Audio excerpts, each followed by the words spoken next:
আসসালামু আলাইকুম এভরিওয়ান। বরিশালের মানুষ শুটকি খেতে জানে না, এটাই ভালো ছিল। তোকে শিখালো এই শুটকি খাওয়া, সেটা না হয় ভিডিওতেই বলি। তো চলুন পুরো ভিডিওটি না টেনে দেখে নেওয়া যাক। তো আশা করছি আমার আজকের শুটকি রেসিপি আপনাদের ভালো লাগবে। যদি ভালো লাগে প্লিজ লাইক শেয়ার করে পাশেই থাকবেন। এখানে আমি 10 থেকে 12টি পোয়া শুটকি খুব ভালোভাবে কেটে ধুয়ে পরিষ্কার করে পানি ঝরিয়ে নিয়েছি। আমি কিন্তু শুটকিগুলো গরম পানি দিয়ে ভিজিয়ে রাখিনি, কারণ আমি শুটকিগুলো আস্তে আস্তেই ভুনা করব। শুটকি খাবে তো ভালো কথা, আবার নাকি দাঁতের নিচেও পড়তে হবে খাওয়ার সময়, তা না হলে শুটকির আসল টেস্টই পাওয়া যায় না। প্রথমেই হাফ কাপ তেল দিয়েছি, তারপর 4টি পেঁয়াজ বড় বড় টুকরো করে কেটে দিয়েছি। দিয়ে দিচ্ছি 3-4টি রসুন, তাও বড় বড় টুকরো করে কেটে নিয়েছি। এখন আমি রসুন পেঁয়াজ সবকিছু একসাথে খুব ভালোভাবে ভেজে নিব। তো চলুন, যেটা বলতেছিলাম, কে আমাদেরকে এতটা শুটকি প্রেমী বানালো? সে হচ্ছে আমার একমাত্র মা। আমার মা সবসময়ই নিজের হাতে সব কিছু তৈরি করতে পছন্দ করে। তো আমার মা অনেকগুলো শুটকি আমার জন্য বাংলাদেশ থেকে তৈরি করে পাঠিয়েছে। তো এগুলো হচ্ছে পোয়া শুটকি। এগুলো আমার মা নিজে কেটে ধুয়ে পরিষ্কার করে বাসায় বসে তৈরি করে।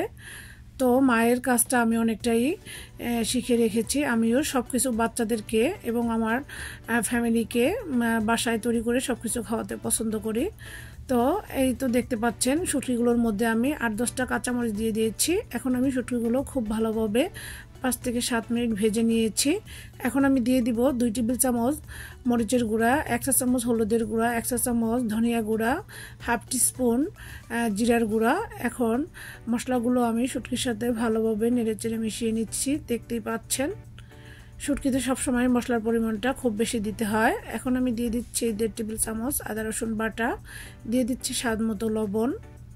এক সময় যেই শুটকির গন্ধটাকে শুধু গন্ধই মনে করতাম, আজকে সেই শুটকির ফ্লেভার আমার কাছে অন্যরকম ভালোবাসা। আর সেটা যদি হয় ঘরেই তৈরি স্বাস্থ্যসম্মত উপায়ে, তাহলে তো আর কথাই নেই। অন্যদিকে জড়িয়ে আছে আমার মায়ের হাতের ভালোবাসা। তো আল্লাহ আমার মাকে নেখায়ের দান করুক। এই তো দেখতে পেয়েছেন, শুটকিগুলো আমি ভেজে নিয়ে দিয়ে দিচ্ছি একটি বড় টমেটো কুচি করে কেটে। এখন আমি আবারও ভালোভাবে নেড়ে চেড়ে টমেটোটাকে শুটকির সাথে 2 থেকে 3 মিনিট ভালোভাবে কষিয়ে নিব। সবাই শুটকি খাবে, আবার শুটকি নাকি তাদের দাঁতের নিচেও পড়তে হবে। শুটকি গলানো ভালো লাগে না, তারা এইভাবেই আস্তে আস্তে শুটকি খেতে পছন্দ করে। তো আমার আর কি করার, আমি সেভাবেই রান্না করে দিচ্ছি। এখন আমি দিয়ে দিচ্ছি হালকা একটু পানি। এখন চুলার আঁচ মিডিয়ামে আছে। আমি ভালোভাবে নেড়ে চেড়ে ঢাকনা দিয়ে ঢেকে 2 থেকে 3 মিনিট একবারে মিডিয়াম আঁচে রান্না করব। এই তো ফিরে এলাম 2 থেকে 3 মিনিট পর। ঢাকনা উঠিয়ে শুটকিগুলো খুব ভালোভাবে নেড়ে চেড়ে দিব। দেখতে পাচ্ছেন, শুটকিগুলো আমার খুব ভালোভাবে কষানো হয়ে গিয়েছে, শুটকি থেকে তেলটাও ছেড়ে দিয়েছে। তারপর আমি আরও 2 থেকে 3 মিনিট এভাবেই নেড়ে চেড়ে শুটকিটাকে একবারে ভাজা ভাজা করে কষিয়ে নিব। এই তো শুটকিগুলো আমি 5 থেকে 7 মিনিট খুব ভালোভাবে মিডিয়াম আঁচে কষিয়ে নিয়েছি। এখন আমি দিয়ে দিব শুটকিগুলো সেদ্ধ হওয়ার জন্য পরিমাণ মতো পানি। এখানে আমি ফুটন্ত গরম পানিটা অ্যাড করেছি, তাই আমি এখানে 1.5 কাপ পানি দিয়েছি। এখন আমি ঢাকনা দিয়ে ঢেকে 5 থেকে 7 মিনিট শুটকিগুলো রান্না করব। এই তো ফিরে আসছি আমি 5 মিনিট পর।